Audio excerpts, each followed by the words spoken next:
Magandang buhay mga guys. Magluluto po tayo ng ginataang tilapia with talbos ng kamuting kahoy. Ayan. Napakasarap po niyan. Simpleng luto, napakasustansyang ulam.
Ayan po, inalaga po natin ang ating talbos ng kamuting kahoy.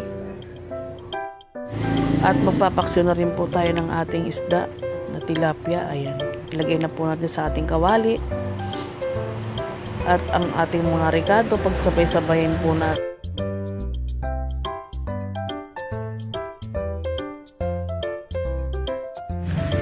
Ilagay na po natin ang ating luya.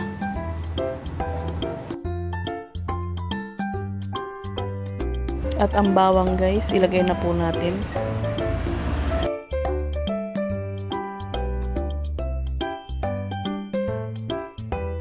Lagyan po natin ng asin.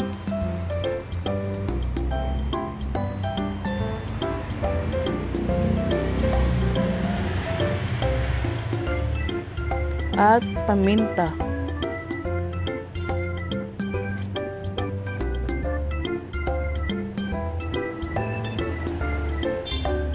Konting magic sarap.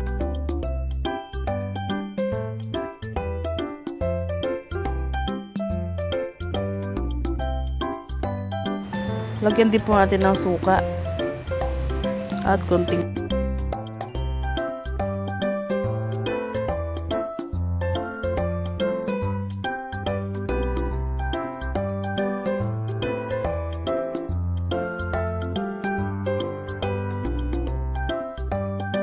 ilagay na rin po natin ang ating siling green. Takipan lang po natin at patuloy ng ating pinaksiw na tilapia.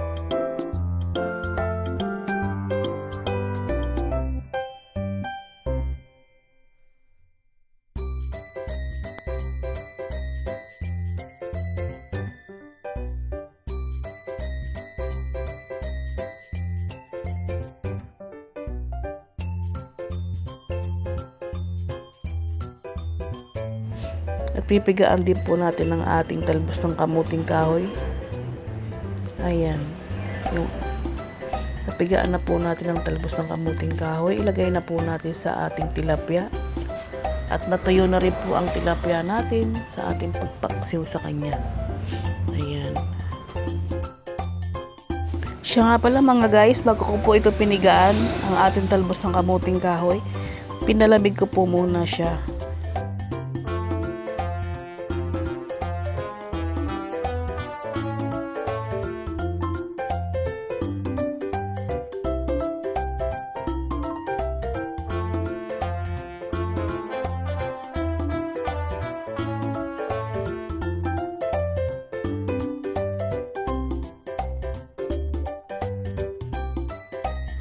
Ilagay na po natin ang ating coconut milk.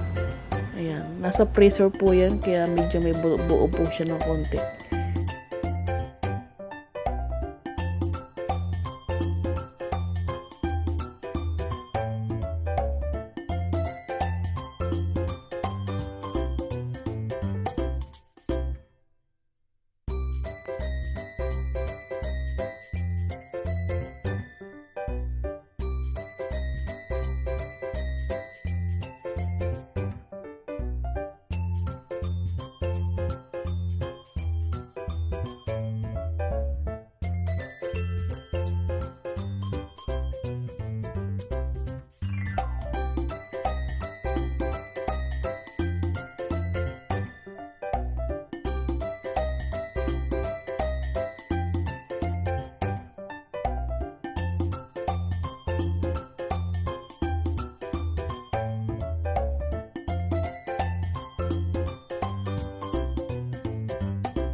Ating patutuyuin lang po yan mga guys. Pag natuyo na po ng konti at may konting sabaw, ayun, luto na po yan.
Tikman po natin kung sakto na sa lasa. Medyo matabang-tabang pa po ng konti. Lagyan po natin ng konting asin.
At ito na po guys, luto na ang ating ginataang tilapia with talbos ng kamote. Ayan, napakasarap. Ilagay na po natin sa ating serving plate at pwede na po tayong kumain. Thank you so much po at huwag po natin kalilimutan mag-like and share at mag-subscribe po sa aking YouTube channel para update po kayo sa aking mga ina-upload ng mga video. Salamat guys!